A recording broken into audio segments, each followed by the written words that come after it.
Vous voulez perdre du poids. Et si la solution résidait dans ce verre de vin? On peut lire sur internet de nombreux articles qui affirment que boire du vin avant d'aller se coucher aiderait les personnes en surpoids à maigrir. Vous êtes surpris? Nous aussi. Si on suit tous ces articles, le vin aurait un effet amincissant grâce à sa composition. Cet alcool contiendrait seulement 5 grammes de glucides contrairement à d'autres boissons alcoolisées comme la bière.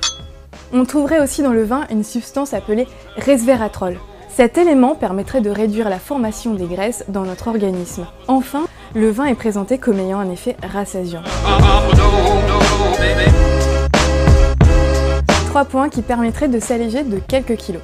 L'étude de Harvard qui a été publiée en 2010 explique que toutes les femmes qui ont participé à l'étude ont gagné du poids, pas qu'elles en ont perdu.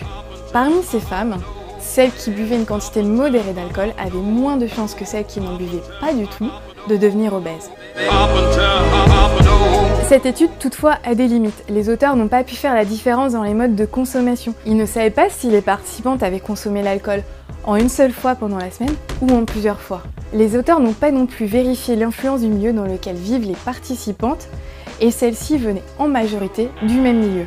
Regardons maintenant l'étude publiée par l'Université de Washington.